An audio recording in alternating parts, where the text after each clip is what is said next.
Untuk itu hati-hati juga kita dalam membuat kebijakan tentang subsidi.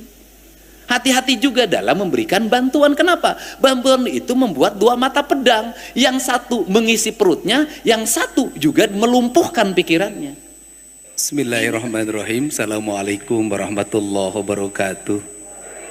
Sampurasun. Bapak dan Ibu yang pada hari ini sudah mendeklarasikan diri menjadi ibu dari seluruh rakyatnya, yang terpilih menjadi bupati dan wali kota, yang terpilih menjadi kepala dinas, kepala badan, kepala kantor di seluruh provinsi Jawa Barat, dan ibu-ibu semua yang ditetapkan menjadi ketua tim penggerak PKK Kabupaten Kota dan Dekranasda seprovinsi Jawa Barat. Mungkin orang bertanya, apa sih yang melatar belakangi saya? Energinya nggak pernah mati, hidupnya nggak ada capeknya. Apa sih tadi, Ibu? Jadi sebenarnya dari sisi waktu, beruntunglah mereka yang terlahir di era 70-an. Beruntunglah mereka yang paling maksimal terlahir di era 80-an. Kenapa? Karena dia bisa menjalin kehidupan secara sempurna, bisa membangun piranti hubungan emosional, hubungan spiritual antara ibu dengan anak-anaknya secara sempurna. Di era itu, TV hanya satu dalam satu RT. Di era itu, mobil adalah sesuatu yang sangat mewah yang tidak mungkin dijangkau. Di era itu, motor sesuatu yang mewah yang tidak pun dijangkau. Di era itulah, ibu dan anak-anaknya bisa hidup bersama, saling mencurahkan diri dalam jiwa dan rasanya. Di era itu tidak ada blender. Karena di era itu tidak ada hair dryer. Di era itu tidak ada mesin untuk membuat kue dari listrik. Justru di era yang serba manual itu, manusia hidup dalam keadaan bahagia. Kenapa mereka hidup dalam keadaan bahagia? Karena seluruh jiwa raganya tertautkan dalam sebuah rasa, maka rasanya membangun cinta, dan cintanya menjadi energi yang terbesar. Maka tidaklah aneh kalau kita melihat di era 70-an ibu memiliki 12 anak, tetapi bisa mengurusnya dengan baik tanpa pembantu. Selain ibu yang tanpa pembantu, ibu juga harus membantu mencari nafkah ayahnya. Dia harus ke sawah, dia harus ke kebun, dia harus bagaimana seluruh energinya disurahkan untuk seluruh anak-anaknya. Maka dirinya adalah anaknya. Karena dirinya adalah anaknya, maka dalam jiwanya ada sebuah kepekaan rasa yang luar biasa. Ketika anaknya ada kegelisahan, ibunya gelisah. Ketika anaknya sedih, maka ibunya sedih. Ketika anaknya sakit, maka seorang ibu berkata dengan penuh dengan air mata, "Ya Allah, pindahkanlah penyakit anakmu ini pada diriku." Disitulah kekuatan spiritual yang luar biasa. Tak ada dokter, tak ada perawat, tak ada bidan. Yang ada hanya kekuatan jiwa dan cinta. Dari situlah anak bisa besar 9, tak ada satupun yang meninggal. Tak ada dokter. Tapi dia bisa menyelesaikan seluruh problem anaknya dengan baik. Panas hanya dikompres. Meriang hanya dikerok pakai bawang. Paling tinggi obatnya hanya Nafspro dan Bodrexin. Itu derajat obat yang paling tinggi. Itu paling tinggi banget. Kemudian apakah ibu-ibu di zaman itu terlilit hutang pinjol? Tidak. Apakah ibu-ibu di zaman itu terlilit oleh bank keliling? Tidak. Prinsip dasar hidupnya seetik mahi lobanyesa. Maka anak-anaknya tumbuh dengan riang, maka anak-anaknya tumbuh dengan intelektual yang mapan, maka anak-anaknya tumbuh dengan emosional yang sangat kuat. Maka ibu menjadi bagian dari diri dan anak-anaknya. Apa yang terjadi hari ini? Seorang anak tenggelam karena ibunya main HP. Pertanyaannya adalah, apakah anak-anak hari ini menikmati hubungan yang indah dengan ibunya? Hampir tidak. Sehingga negara kita dideklarasikan dalam sumbu nilai-nilai ketuhanan, maka disebutlah republik ini dengan Ibu Pertiwi. Karena republik ini dideklarasikan dengan Ibu Pertiwi, dan tanah Sunda ini, tanah Pajajaran ini, tanah Jawa Barat yang sekarang sebagian jadi Banten, itu menyebut tanahnya Sunan Ambu. Artinya ibu. Kalau seperti itu, apa sih yang harus dimiliki oleh seorang pemimpin? Sifat ibu. Karena yang harus dimiliki oleh seorang pemimpin sifat ibu, maka pemimpin harus melakukan apa pada tanahnya ini, pada airnya ini, memperlakukan seperti memperlakukan ibunya. Karena dia memperlakukan seperti ibunya, maka rawat dia, jaga dia, cintai dia, penuh kasih. Jangan kau cemari dia, jangan kau sakiti dia. Maka hubungan antara pemimpin dan istrinya dengan tanahnya akan terikat dengan kuat. Karena terikat dengan kuat, maka dia bersenyawa. Karena dia bersenyawa, maka tanah itu menjadi sesuatu yang hidup. Dan saya termasuk orang yang punya keyakinan, ketika saya mengut sampah, maka air yang di sampah itu akan bercerita pada air di tempat lain. Ketika saya membuka ruang-ruang pori-pori tanah agar air jatuh, maka tanahnya akan bercerita pada yang lain. Ketika ada burung yang patah sayapnya, kemudian saya urus sampai dia terbangkan, maka burung itu akan bercerita pada yang lain. Karena saya selalu meyakini alam ini adalah satu kesatuan ekosistem yang tidak bisa dipisahkan. Maka matahari, air, udara, tanah, semuanya saling bersahutan dan mereka saling berbicara satu sama lain. Mana yang harus dia doakan, mana yang harus dia beri jalan, mana yang harus dia selamatkan, mana yang harus dia musnahkan. Kerangka dasar itulah yang melahirkan metodologi kepemimpinan. Sehingga ketika saya ditanya bagaimana cara melakukan pengelolaan keuangan negara, saya selalu mengatakan saya cukup belajar pada ibu saya, nggak usah belajar pada yang lain. Kenapa belajar pada ibu saya? Ibu saya anaknya 9. Sekolah SD pun tidak tamat, cuma sampai kelas 1. Tidak bisa baca tulis, tetapi dia bisa membesarkan ke-9 anaknya dengan sehat, tumbuh dengan baik. Tak ada satu jengkal tanah pun saya yang terjual ketika anak-anaknya saya sekolah. Berarti ibu saya punya kecerdasan yang sangat tinggi dalam mengatur keuangan. Maka uangnya diatur, kakaknya sekian, adiknya sekian, yang ininya sekian, yang ini kamu tidak boleh jajan karena kakak kamu mau naikkan kelas. Maka itu dilakukan. Maka dalam dirinya kuat banget bagaimana cara menyiasati anak ketika dia pengen jajan es. Ibu itu lebih baik anaknya menangis berguling-guling dibanding memberikan uang jajan untuk es. Ketika anaknya pengen beli mobil-mobilan, maka ibunya lebih baik anaknya berguling-guling menangis pengen mobil-mobilan. Ketika anaknya pengen kapal-kapalan, lebih baik berguling-guling menangis pengen kapal-kapalan daripada membelikannya. Kenapa? Karena dia harus bertahan, kakaknya harus bisa selesai sekolahnya. Maka pengelolaan keuangan negara juga harus begitu sama. Mana yang super prioritas, maka yang ini yang harus kita utamakan. Kebutuhan dasar rakyat. Kebutuhan dasar rakyat apa? Pendidikan, layanan kesehatan, layanan infrastruktur.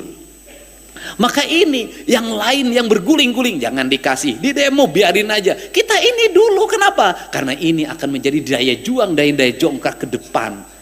Apa? Kenapa kita tidak makmur-makmur? Kenapa APBD kita tidak bisa menjadi daya dongkrak? Karena dalam setiap tahun dibagi habis tanpa skala prioritas. Akhirnya apa? Kaluhur teu sirungan, kahandap teu akaran. Prinsip dasar pengelolaan rumah tangga itu apa dalam kaidah ibu saya? Saeutik mahi loba nyesa. Karena saeutik mahi loba nyesa, maka ibunya menjadi seorang yang kreatif. Bagaimana menjadi seorang yang kreatif? Gak ada kata sekarang stunting.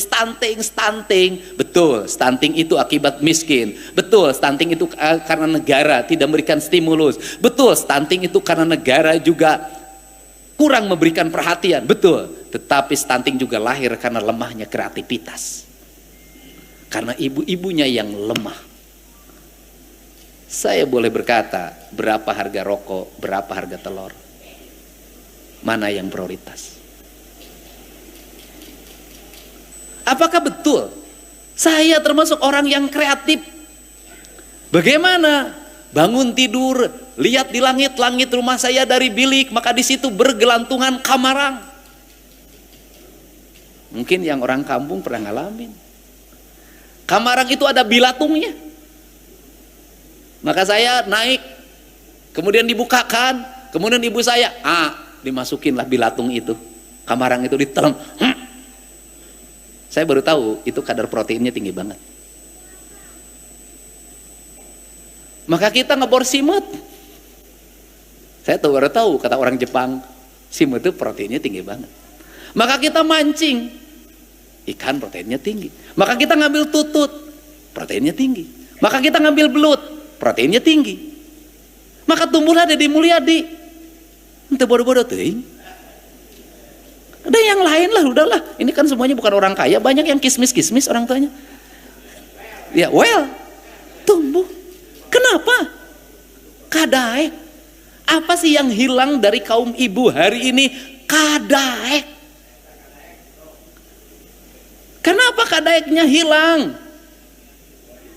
Nyeseuh geus embung, nyetrika geus embung, semuanya sudah tidak mau. Apa sih yang berproblem hari ini? Hilangnya kreativitas. Apa yang, ingat loh, hati-hati negara dalam membuat kebijakan. Jangan juga, betul negara bertanggung jawab pada A kemiskinannya, pada B, pada C. Tapi ingat juga, tidak semua juga subsidi negara diberikan pada orang yang disuapin terus-menerus, orang itu tumbuh. Tidak. Dia tetap sepanjangnya menjadi miskin. Hati-hati. Saya tuh orang yang tukang memberi, tapi saya tahu dan sekian diberi, ada yang berhasil, ada yang tidak, ada yang balik lagi minta lagi, ada yang tumbuh. Ada negara, ingat, di negara-negara yang mengalami kemajuan tinggi pun, di negara-negara yang per kapita tinggi pun, orang-orang yang terus-terusan disubsidi tidak mengalami perubahan hidup, tetap jadi pemabuk, tetap jadi pemalas, tetap dia menjadi tunawisma. Ini juga terjadi. Kenapa? Mentalitas. Untuk itu hati-hati juga kita dalam membuat kebijakan tentang subsidi. Hati-hati juga dalam memberikan bantuan. Kenapa? Bantuan itu membuat dua mata pedang. Yang satu mengisi perutnya, yang satu juga melumpuhkan pikirannya. Ini terjadi, Pak. Nah, setelah itu apa yang terjadi ketika masyarakat juga mindsetnya tidak dirubah? Antrian orang berharap pada bantuan. Ketika ada antrian orang yang berharap pada bantuan, hari ini para bupati harus mengakui sulit menggerakkan orang hanya sekedar menyapu hari ini. Sulit menggerakkan orang hanya sekedar gotong royong hari ini. Kenapa? Di mindset otaknya adalah hari ini duit. Akibat dari apa? Akibat dari tetangganya dapat PKH, tentaranya dapat bantuan pangan non tunai, dia tidak kebagian, dia merasa tidak adil. Kenapa dia harus disuruh jadi nyapu di halaman? Kenapa disuruh kerja bakti? Sedangkan yang dapat PKH, bantuan pangan non tunai, subsidi lainnya, dia enak-enak betul hidupnya. Apa kebijakan negara yang harus dilakukan menurut saya hari ini adalah merombak mindset berpikir ini. Negara memberikan subsidi, tapi negara juga harus bisa merubah pola perilaku hidup manusia warganya. Bagaimana caranya? Ibu PKK, para bupati memetakan, dikasih yang nerima bantuan PKK harus dikasih sapu lidi. Anda harus nyapu dari sini ke sini dalam setiap hari. Mereka yang terima subsidi pendidikan sekolah gratis, Anda harus dikasih harus pelajaran. Di kelasnya Anda harus rajin nyapu di ruangannya, nyapu di halamannya. Ke sekolahnya Anda harus jalan kaki. Setelah itu pulang dari sekolah Anda harus mengembala, harus ikut industri kreatif, harus ini, harus ini, harus ini, agar berubah kehidupannya. Kalau tidak, maka gelombang masyarakat miskin baru akan terus terjadi. Kata tadi Pak Sekda mengatakan Gini rasio di Jawa Barat sangat tinggi, ranking ke-30 37 dari 38. Kita ranking terakhir. Bisa jadi ini disebabkan karena mayoritas orang Jawa Barat pemalas. Apa yang terjadi? Pergeseran hak kepemilikan hak atas tanahnya. Contoh, orang Depok,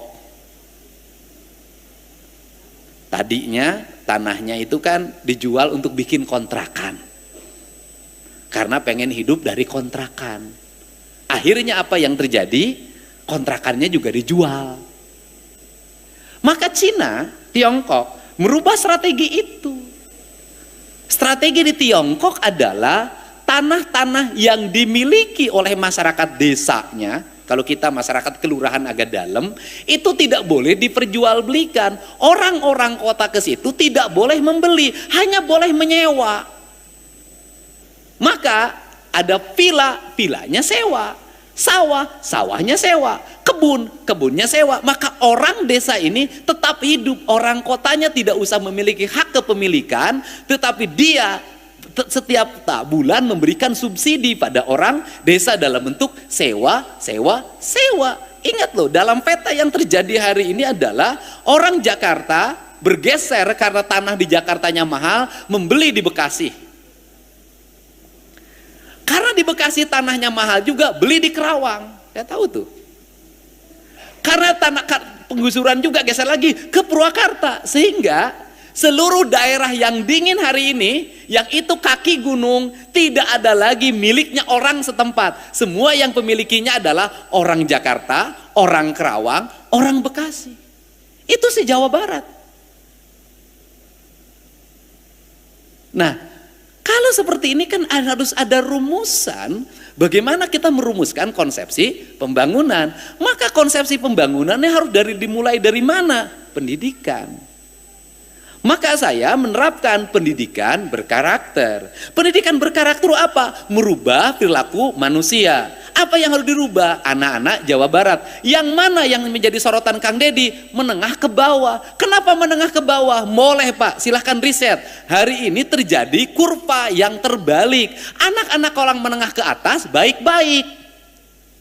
Orang tuanya struggle pada anaknya. Kalau nakal dikit masukin boarding school. Maka terbentuk jiwanya. Anak bupati rata-rata baik, anak camat rata-rata baik, anak lurah hari ini rata-rata baik.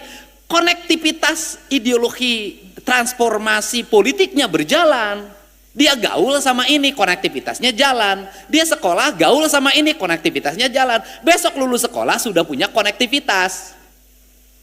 Siapa hari ini yang nakal-nakal? Mohon maaf, anak kelas menengah ke bawah. Cek Bu, beda tahun 80-an. Tahun 80-an, tahun 70-an, anak orang kaya males-males. Anak orang miskin seperti saya kerja keras. Sekarang terbalik. Ibu dicek deh, silakan. Yang suka nongkrong di pinggir jalan, motor beber-betar, kelas ekonominya rendah. Yang saya selalu menemukan anak yang berkelahi, ditusuk, dibacok, pasti menengah ke bawah. Kan ini tantangan. Dan itu mayoritas. Nah, kalau ini nggak dirubah karakternya, Kalau dari sekarang nggak dirubah karakternya, dibentuk karakternya dengan baik, diarahkan, dibangun konektivitas politiknya, disuruh puasa Senin Kemis, berat masa depannya. Kalau gelombang ini makin besar, maka akan menjadi gelombang politik. Ditambah dia ganas, ditambah dia barbar, maka angka kriminalitas akan tinggi, peredaran narkoba makin besar, kemudian nanti menjadi kekuatan politik baru, dan ini berbahaya, bisa ada revolusi yang dilakukan. Nah, untuk ini harus dirubah, Pak. Karakter. Jadi kalau saya ngomong bangun pagi sekolahnya 6:30, saya lagi merubah karakter anak Jawa Barat. Agar apa? Karena saya punya riset. Kalau masuknya jam 7:30 rata-rata kesiangan. Tapi kalau masuknya 6:30 itu rata-rata tidak kesiangan. Ini ciri. Kenapa? Karena kalau masuknya 7:30 maka dia santai dari rumahnya. Di jalannya macet.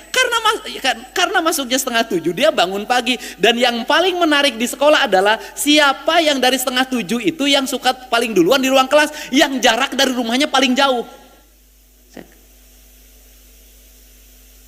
Kenapa bupati gubernur mikirin itu? Karena bagi saya ini penting. Maka saya menyambut kalau Pak Prabowo hari ini punya program sekolah untuk rakyat.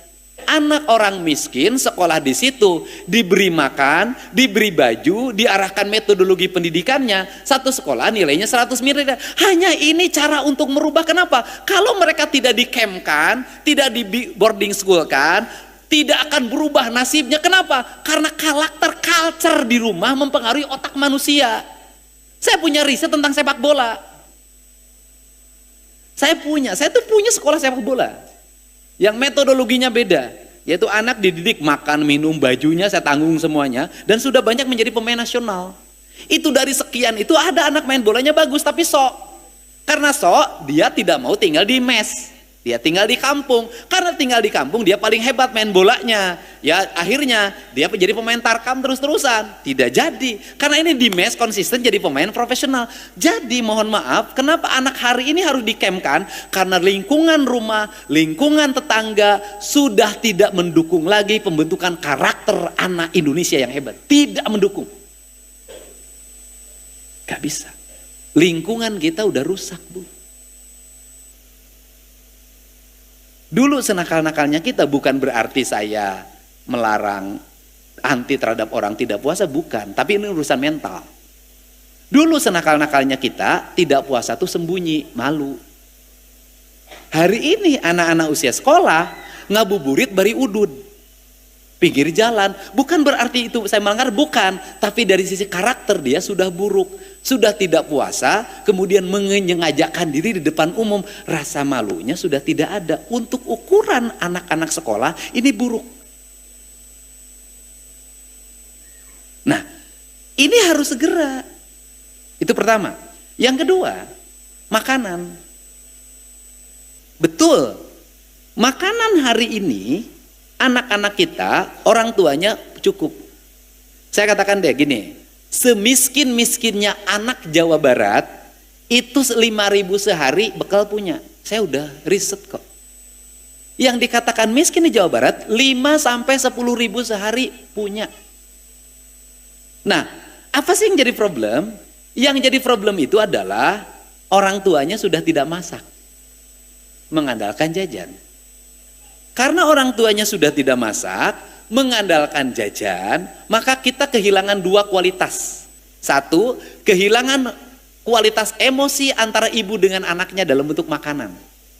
Saya dulu punya program bawa bakal ke sekolah yang harus dimasakkan oleh ibunya. Sesungguhnya bukan persoalan kecukupan gizi yang saya maksud. Sesungguhnya yang saya maksud adalah bagaimana seorang ibu itu memiliki hubungan emosional dengan anaknya. Kenapa? Karena nasi yang dibikin oleh ibunya, ikan yang digoreng oleh ibunya, daging yang disemur oleh ibunya, maka ibunya punya ukuran untuk kesehatan anaknya. Dia punya pertimbangan garamnya, dia punya pertimbangan gulanya, dia punya pertimbangan penyedap rasanya, dia pakai rasa. Maka saya katakan perempuan Sunda, perempuan Betawi, perempuan Cirebon itu semuanya sama, dia menggunakan rasa. maka pengelolaan rumah tangga itu menggunakan rasa. Karena menggunakan rasa, masak pakai rasa, sambal pakai rasa. Makanya makanan Sunda susah dibuat franchise. Nggak bisa. Kenapa? Nyambel nggak ada. Saya belum pernah dengar yang nyambel cengek 3 gram. Nggak ada. Masukin, uya, rekuh. Ya tergantung perasaan. Lamun salakina keur berger deui kitu aja gitu. Bari ceurik, inget loh. Ibu kita dulu kalau disakitin oleh bapak itu menumpahkan seluruh perasaannya ketika masak. Kalau ibu-ibu sekarang menumpahkan perasaannya di TikTok. Dulu sambil masak. Bapak si ate teh balik-balik. Geus 2 poe. Leheng cenah aiku awewe mah mending bising ku rampok. Nah, karena rasa, maka di situ ada tumpahan. Maka anak yang ibunya mengalami derita terus-terusan karena sakit oleh bapaknya, itu mengalami pertumbuhan yang buruk. Kenapa? Karena masakannya itu doanya doa kesedihan. Sia kades ya, nu keur salakina beger sia mun anak siang lai. Itu doa kesedihan. Nah, karena dengan rasa, maka menyajikannya dengan rasa. Maka di situ rasa itu adalah tumpahan doa. Kalau bahasa saya itu adalah bahasa spiritual. Maka itu kekuatan. Maka masakan Sunda nggak bisa, Bu. Masakan Sunda di franchise nggak bisa. Nggak bisa. Ya, tukang sambalnya nggak bisa sambal di franchise, nggak ada, nggak bisa. Nggak bisa. Makanya masakan Sunda ketika dia franchise, nggak ada yang enak kecuali yang aslinya. Nggak bisa. Beda dengan yang lain. Nah, karena tidak bisa, karena ini urusan perasaan. Karena urusan perasaan saeutik mah lo biasa. Maka manajemennya pakai manajemen hati. Karena manajemen hati cenderung ada aspek-aspek yang irasional mistik. Itu loh. Itu bedanya. Jadi aya we jalan teh. Saya kasih tahu aja. Aya we jalan.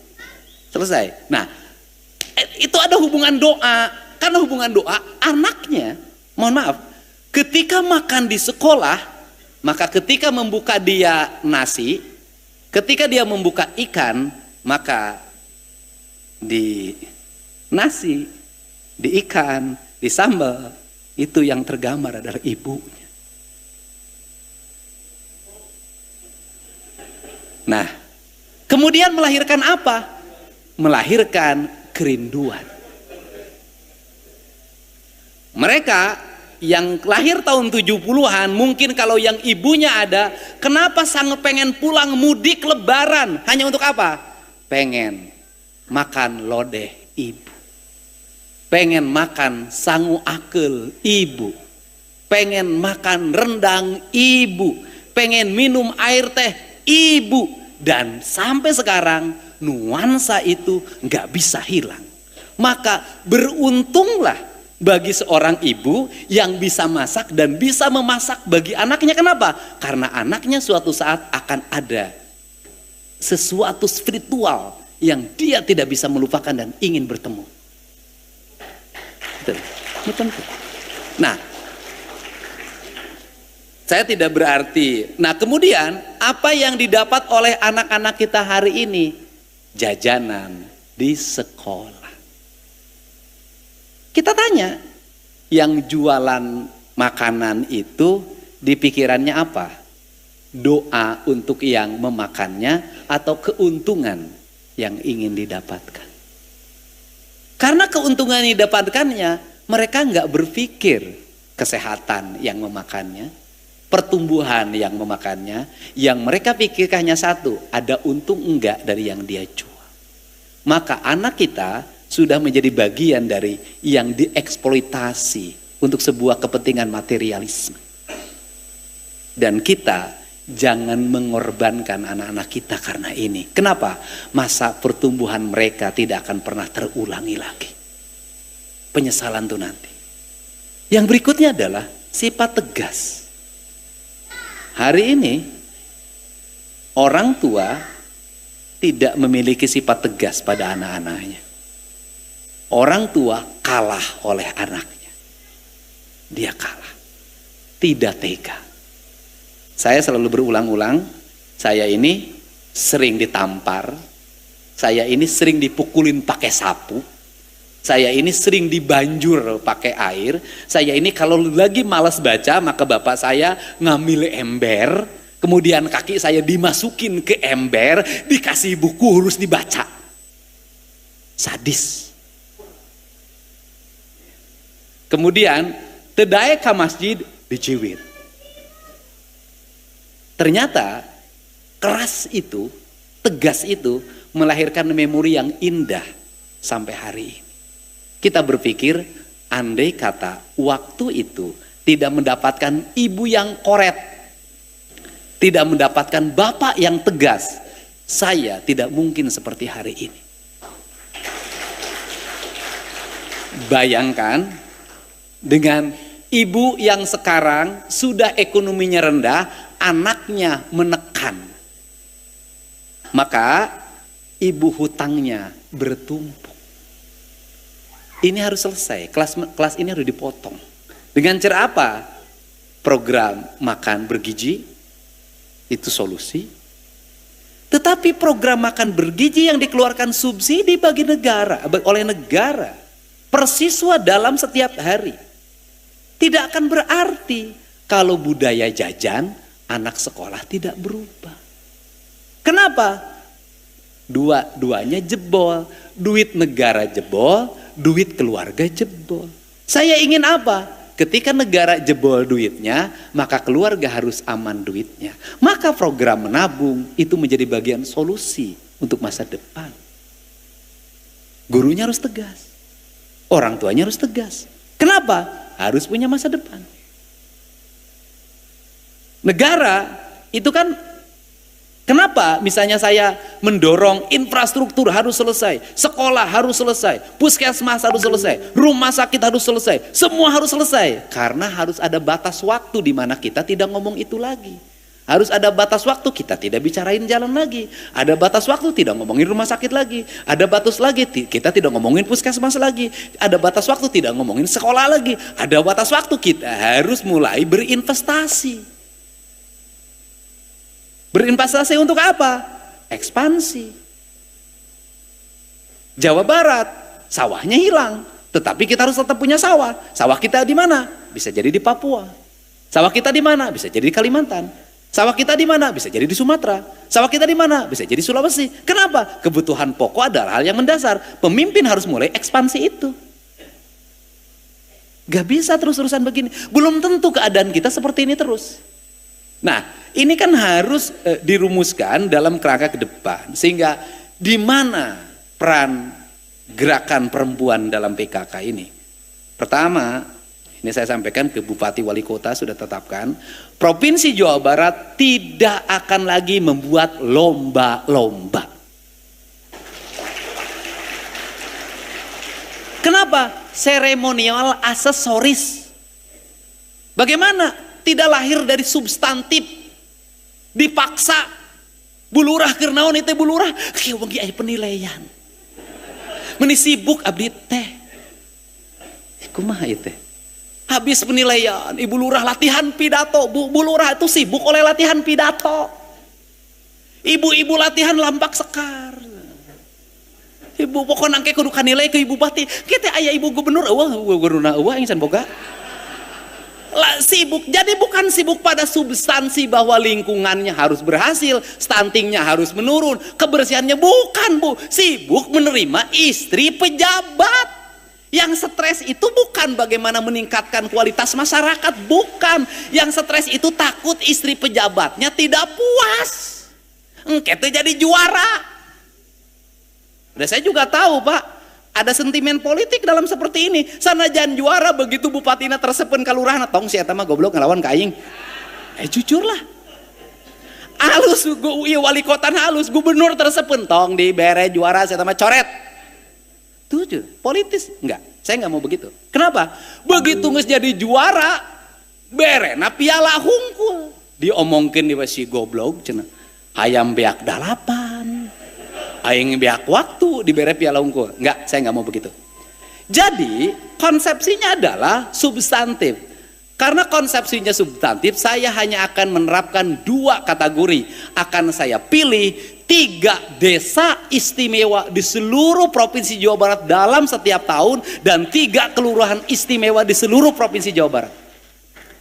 Dan hadiahnya adalah 7,5 miliar dalam bentuk program pembangunan, 5 miliar dalam bentuk program pembangunan, 2,5 miliar dalam bentuk program pembangunan. Mual diberi duit. Cocok tak? Dimulai dari kecamatan. Juara kecamatan mendapat stimulus 300 juta dalam bentuk program pembangunan. Juara kabupaten 1 miliar dalam bentuk program pembangunan. Program. Sehingga saya ingin, bagaimana standarisasinya? Ya saya mau nurunin lembaga riset. Nanti yang nilainya bukan ibu PKK, yang nilainya adalah lembaga riset. Nanti dia bagaimana keberhasilannya, bagaimana keberhasilan menekan angka kemiskinannya, keberhasilan menekan angka gizi buruknya, keberhasilan sanitasi lingkungannya, keberhasilan keluarga berencananya, keberhasilan peningkatan ekonominya, keberhasilan menekan GDP rasionya, semuanya lengkap. 10 program PKK itu akan menjadi standarisasi penilaian secara independen. Nanti akan kami umumkan desa terbaik dan desa terburuk di Provinsi Jawa Barat, ditampilkan dengan kepala desanya. Ditampilkan dengan ibu PKK-nya ku aing. Setuju nggak? Diumumin di TikTok. Inilah desa terburuk di Provinsi Jawa Barat. Ini kepala desanya, ini ibu ketua PKK desanya, ibu ketua PKK kecamatannya, dan ibu ketua PKK kabupatennya. Asupkeun ku aing. Gagal pembinaan anak. Kalau hanya yang bagus saja, Pak, ini kesalahan kita. Ini termasuk, mohon maaf para kepala daerah, jangan sekali-kali Anda mimpin apel, terus nu apel na kurang, terus nyarekan ulah. Naon sababna? Nu ngeunah mah nu teu apel. Go. Telat yang apelnya telat dicarekan. Bagaimana ASN ini pengabdiannya? Ai cek nu apel teh aing mah jaba datang pang isukna. Jaba dicarekan nu ngeunah mah teu apel lagi.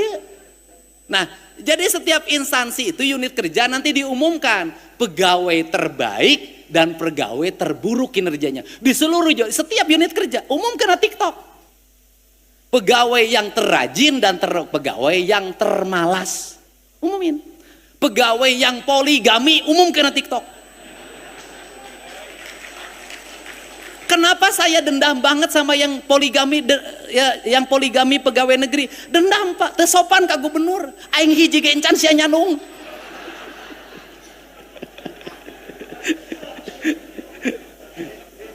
Ya, jadi ini kerangkanya. Untuk itu saya ucapkan terima kasih pada Kesatuan Gerak PKK, dan Provinsi Jawa Barat akan ngasih stimulus buat PKK desa, Pak, di seluruh Jawa Barat, tetapi difokuskan untuk kebersihan dan penanganan stunting. Tuh, jadi insya Allah tidak akan capek, Pak, insya Allah ya. Dan terakhir saya pesan ke PKK, jangan sekali-kali kita tiap hari nyeramahin ibu-ibu di desa tentang pembinaan keluarga, tentang anak, hari anak soranganna ditinggalkan. Kita harus perhatian pada anak-anak, perhatian, harus dikasih ASI. Mana yang kita mere susu? Bikin ka bapak nawai, budakna tara dibere. Nah, sehingga, dan terakhir, buat kebijakan, pegawai perempuan boleh membawa anaknya ke tempat kerja. Siapkan di setiap kantor tempat ruang bermain anak. Kenapa? Penting, Pak. Penting, Pak. Nanti anaknya dititipin kan ini, KUA jangan bawa.